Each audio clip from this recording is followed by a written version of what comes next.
بسم اللہ الرحمن الرحیم۔ حضرت خلیفۃ المسیح الخامس ایدہ اللہ تعالیٰ کے خطبات جمعہ میں بیان فرمودہ بعض تاریخی مقامات کا جغرافیائی تعارف۔ حضور انور ایدہ اللہ تعالیٰ نے خطبہ جمعہ فرمودہ 14 جنوری 2022 میں سفر ہجرت کے واقعات کا ذکر فرمایا۔ خطبہ کا متن الفضل انٹرنیشنل 4 فروری 2022 کے شمارے میں شائع ہوا۔ قدید یہ مقام رابغ سے 74 کلومیٹر جنوب میں اور مکہ سے 159 کلومیٹر شمال میں واقع ہے۔ رسول اللہ صلی اللہ علیہ وسلم اور حضرت ابوبکر صدیق رضی اللہ تعالیٰ عنہ سفر ہجرت کے دوران قدید کے مغرب سے ہو کر معبد کی خیمہ کے پاس سے گزرے۔ ایٹلس سیرت النبی میں اس مقام کی وجہ تسمیہ کے متعلق لکھا ہے کہ ابن کلبی کے مطابق جب طبہ یمن یثرب کی مہم سے لوٹا تو قدید کے مقام پر ٹھہرا۔ آندھی سے اس کے لشکر کے خیمے پھٹ گئے، اس لیے اس جگہ کا نام قدید پڑ گیا۔ یہاں عرب کا مشہور بت منات بھی نصب تھا، لوگ دور دور سے یہاں آتے تھے۔ وادی رعنونا، وادی سے چھوٹے برساتی نالے مراد ہیں جو مدینہ کی پہاڑی وادیوں کے درمیان بہتے تھے۔ یہ برساتی نالہ مدینہ کے جنوب میں جبل عیر سے شروع ہو کر مسجد قباء کے قریب سے گزرتا تھا۔ مسجد جمعہ کے قریب مہروز اور مذیب نالے بھی اس میں شامل ہو جاتے۔ بعد ازاں شمالی جانب شہر کے باغوں سے گزرتا ہوا وادی بطحان میں جا ملتا تھا۔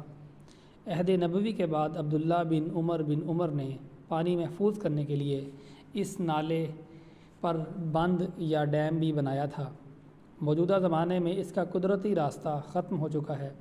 پرانے ڈیم کے کچھ آثار ملتے ہیں۔ رسول اللہ صلی اللہ علیہ وسلم نے جب قباء سے مدینہ کی طرف سفر فرمایا تو اس وادی سے گزرے اور یہاں نماز جمعہ بھی ادا کی۔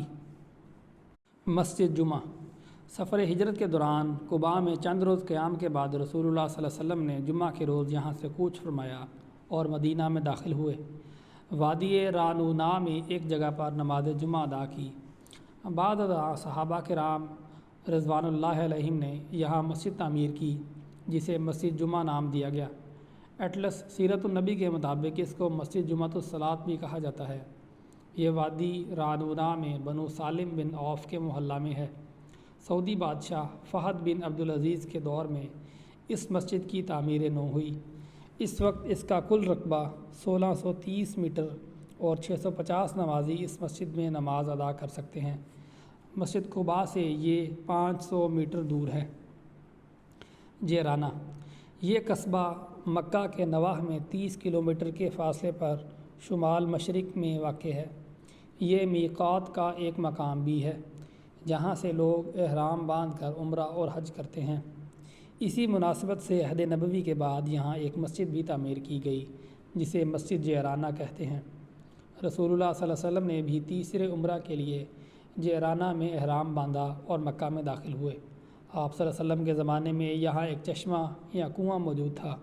غزوہ حنین سے واپسی پر بھی آپ صلی اللہ علیہ وسلم نے یہاں قیام فرمایا اور غسل کیا۔ خطبہ میں مذکور دیگر 2 مقامات یعنی قباء اور الصنح کا گزشتہ مضامین میں ذکر کیا جا چکا ہے۔ جزاکم اللہ تعالیٰ احسن جزا۔